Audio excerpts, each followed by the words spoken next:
Assalamualaikum warahmatullahi wabarakatuh. Selamat sore dan salam sejahtera bagi kita semua. Waalaikumsalam warahmatullahi wabarakatuh.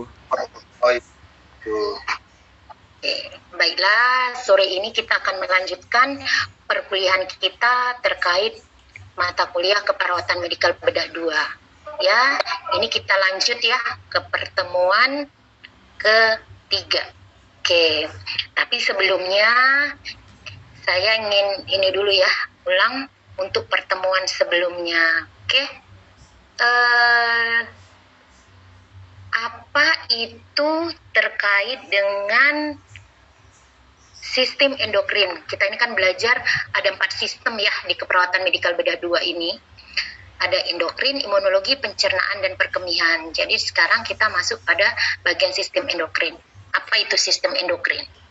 Pertemuan awal kita udah ada terkait dengan apa sih itu sistem endokrin. Ayo, silakan. Siap saya, Bu. Oke, mana si Depi ya? Depi. Ayo Depi. Apa itu sistem endokrin? Sistem endokrin adalah sekumpulan kelenjar dan organ yang memproduksi hormon. Sekian, Bu. Oke, baik. Terima kasih ya, Depi. Ya, benar ya, terkait dengan sistem endokrin. Berarti berkaitan dengan kelenjar dan organ yang pastinya menghasilkan hormon. Ya, itu tadi yang kemarin. Kemudian kalau terkait dengan kelenjarnya, apa aja kelenjarnya di dalam tubuh manusia? Ayo, silakan. Saya, Bu. Oke, Titian, silakan Titian. Kelenjar apa saja yang menghasilkan hormon di tubuh manusia yaitu pineal, hipotalamus, pituitari, tiroid, paratiroid, timus, adrenal, pankreas, ovari, dan testis, Bu. Oke. Jadi ada berapa kelenjar? Jadi di dalam tubuh kita itu ada 10 kelenjar yang akan menghasilkan hormon di dalam tubuh. Oke, nanti selebihnya bisa diulang ya. Oke, baik. Setidaknya kalian sudah mulai paham terkait dengan sistem endokrin itu sendiri. Maka sekarang kita akan masuk mengenai asuhan keperawatan untuk sistem endokrin. Tapi sebelumnya kita memulai pertemuan 3 ini, saya harap semuanya untuk masuk dulu ke sepada. Ya, silakan untuk masuk ke sepada masing-masing ya. Udah ada nampak kan? Lihat sepada masing-masing, lihat di pertemuan 3 ya. Jadi di awal ini di situ sudah ada bagian untuk apa tujuannya? Mahasiswa mampu menguraikan asuhan keperawatan pada kasus gangguan sistem endokrin. Di situ ada bagian pretest. Untuk masing-masing mahasiswa, saya silakan untuk mengisi pretest ya. Pretest ini saya tunggu selama 5 menit. Silakan. Baik, Bu. Oke. Udah ya, udah diisi ya. Kalau untuk masing-masing ini kan kalian sudah, nanti kalau untuk presensi akhir kalian akan buka lihat di bagian presensinya ya. Dan RPS apa segala sudah di-downloadin kan? Sebelumnya sudah saya masukkan. Oke. Sekarang kita langsung aja masuk terkait dengan sistem endokrin. Oke. Asuhan keperawatannya. Oke. Asuhan keperawatan pada gangguan sistem endokrin. Ini tadi ya yang bagian kalian, bahwa sistem endokrin itu yang pastinya nanti berkaitan dengan kelenjar dan organ yang akan menghasilkan hormon. Untuk bagian yang kontrol secara kimiawi, kontrol secara neural, ini kemarin kan udah dijelaskan kan. Kemudian di sistem endokrin ini sedikit ya mereview yang tadi. Ini ada lihat di sini. ya. Ini ada kelenjar yang menghasilkan hormon. Yang tadi disebutkan ada pineal, hipotalamus, pituitari, tiroid, paratiroid, timus, adrenal, pankreas, ovari, dan testis. Oke, ya. Jadi di sini kalau kita lihat secara umum adanya akan terjadi pastinya adalah perubahan bentuk kelenjar, hiperfungsi kelenjar, hipofungsi kelenjar. Inilah yang akan mengalami gangguan. Ini manifestasinya ya, yang pastinya kayak mengulang kemarin, nanti gangguannya ada yang bersifat lokal, kemudian nanti ada yang bersifat sistemik. Tandanya apa salah satunya? Kalau yang lokal misalnya adanya goiter atau struma, akan sulit bernapas, ada nyeri telan. Kemudian kalau yang secara sistemik, secara seluruh tubuh itu bisa timbul gangguan, misalnya nggak hanya di daerah bagian kelenjar atau organ kelenjarnya. Apa itu? Misalnya bisa hipertensi, bisa obesitas, kehilangan cairan, hiperglikemi, ya bisa timbul. Kemudian kita tadi hanya mengulang ya yang kemarin kalian sudah pelajari. Jadi sekarang kita berbicara masalah asuhan keperawatannya. Tetap ya, intinya kalau asuhan keperawatan itu kita bicarakan adalah dengan 5 tahapan. Ya, pengkajian, diagnosis, intervensi, implementasi, dan evaluasi. Yang tahap pertama pastinya adalah pengkajian. Oke, saya ulang bahwa pengkajian ya pada gangguan sistem endokrin, sini ya, lihat, pastinya adanya pengkajian umum itu data demografi. Kita perlu tahu usia, jenis kelamin, ini akan berkaitan dengan berat dan apakah normal atau tidak. Kemudian terkait dengan lingkungan tempat tinggal yang bisa mempengaruhi dari sistem itu sendiri. Kemudian riwayat kesehatan keluarga. Ini biasanya perlu dilihat ya. Makanya kalau dalam pengkajian, mau pengkajian sistem apapun, riwayat kesehatan keluarga, apalagi ini terkait dengan endokrin, biasanya mau ada perlu kita pilih datanya, perlu kita lihat datanya ya. Kemudian riwayat kesehatan klien. Riwayat kesehatan klien di sini perlu kita ketahui adalah penyakit yang lalu, tanda-tanda berat badan, psikologis, riwayat keluar masuk rumah sakit atau hospitalisasi. Kemudian adanya riwayat penggunaan ya, obat-obatan ya. Kemudian adanya riwayat diet ya, karena diet ini akan mempengaruhi dari yang tadi, pastinya kan mempengaruhi tinggi badan, berat badan. Yang dikaji apa? Yang pastinya status nutrisi ya, itu ada mual, apakah ada muntah, nyeri abdomen, penurunan dan penambahan berat badan. Di sini perlu dipilih pada gangguan sistem endokrin.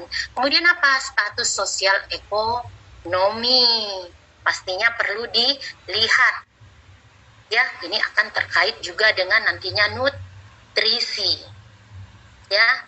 Kemudian masuk pada keluhan utama. Keluhan utama, apa yang menjadi keluhan si klien terkait dengan gangguan yang dialami ya. Kemudian psikososial, bagaimana dia menghadapi, karena ini akan berkaitan dengan masalah diagnosis keperawatan atau masalah keperawatan yang nantinya kita angkat untuk membantu menyelesaikan masalah klien. Bagaimana mekanisme coping, dukungan keluarga, keyakinan klien tentang sehat sakit, kemampuan klien dan keluarga, ini perlu dipilih ya. Kalau pemeriksaan fisik pada umumnya ya tetap ya 4 cara ya: inspeksi, palpasi, perkusi, auskultasi. Kalau di sistem endokrin ini, yang pertama pasti tetap inspeksi. Lihat perubahan bentuk yang terjadi pada si kliennya, pada orangnya, bagaimana berat badannya, proporsi tubuhnya, wajahnya, kemudian matanya. Itu ya, perlu dilihat perubahan bentuk ya, termasuk ya kan. Kemudian kalau pada tahap palpasi ya, Yang paling umum akan dilakukan adalah palpasi, hanya bisa dilakukan pada kelenjar tiroid dan testis. Ya, jadi kelenjar lain tidak. Dia hanya 2 poin, yaitu kelenjar tiroid dan testis yang bisa dilakukan palpasi dengan perabaan. Ya, apakah normal atau tidak. Yang secara normal adalah tidak teraba. Kalau testis dia lembut, peka, kenyal seperti karet. Oke? Kemudian seperti inilah palpasi tiroid. Kemudian umum kalau auskultasi seperti biasa yang menggunakan stetoskop ya, mendengarkan suara bunyi ya. Termasuk di sini auskultasi untuk mengidentifikasi perubahan pada pembuluh darah dan jantung ya, tekanan darah, ritminya dan denyut rata-rata jantung ya. Kalau yang lain seperti biasa, untuk gangguan sistem yang lain, pasien yang lain pun tetap vital sign ya, tekanan darah, nadi, suhu, pernapasan, kemudian kekuatan otot, refleks neurologi, persarapan, dan pemeriksaan diagnostisnya. Contoh pemeriksaan diagnostik yang paling umum kalau orang misalnya DM, biasanya diduga DM akan dilakukan pemeriksaan kadar gula darah ya. Oke, kalau cerita pengkajian, data-datanya apa aja sih Bu yang dia masuk? Itu biasanya kalau terkait dengan riwayat kesehatan sekarang itu misalnya warna kulitnya, kemudian perubahan rasa yang dirasakan itu panas dingin, ya terasa atau tidak, nafsu makannya bagaimana, kemudian lihat perubahan berat badannya, apakah malah menurun drastis, ya, apakah meningkat secara drastis, kemudian perasaan haus dan banyak minum, ya, kemudian perubahan pola malas gerak, sering itu mager lain ya kan, jangan ya. Kalau orang misalnya udah mengalami gangguan ya, misalnya penyakit yang paling banyak itu DM lah, orang udah mengalami DM itu lemas, padahal makannya nanti banyak ya, tapi dia tidak berdaya ya. Jadi jangan mau seperti itu ya kan, kalau mager ya jangan. Kalau kita merasa sehat ya usahakan gerak, makanya kan harus pola hidup sehat.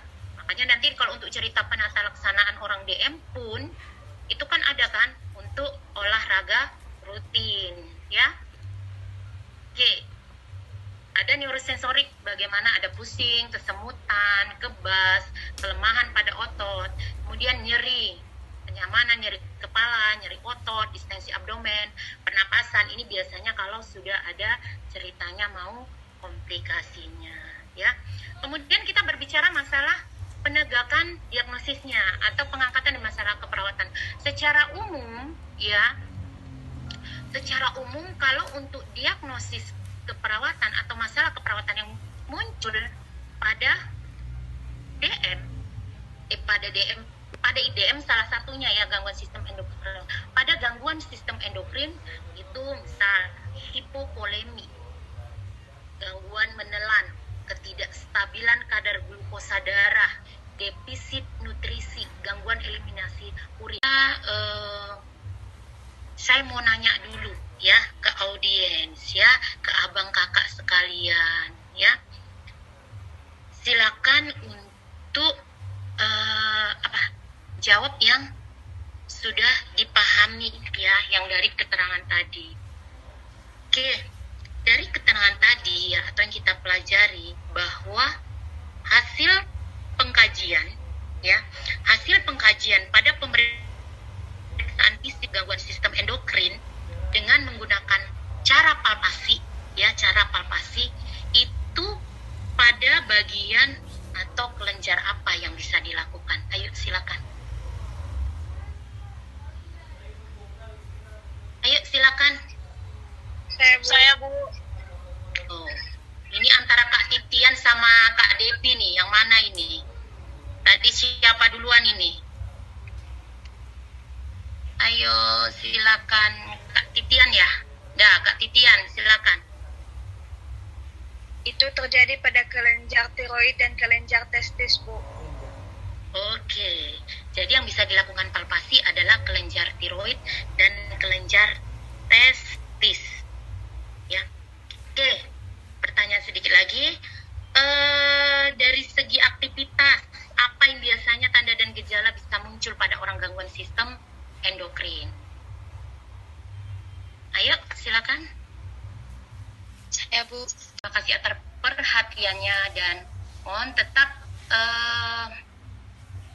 semangat belajar ya, masa depan panjang dan harus cerah ya. Jadi semangat, jangan mager ya. Yang tadi, nanti kalau malas gerak itu namanya adalah orang gangguan sistem endokrin ya, yang paling banyak DM. Makanya kalau kita memang sehat, tidak merasa gangguan, geraklah ya, apalagi bagus untuk olahraga. Oke, terima kasih. Mungkin cukup. Terima kasih. Selamat sore dan wassalamualaikum warahmatullahi wabarakatuh. Waalaikumsalam warahmatullahi wabarakatuh.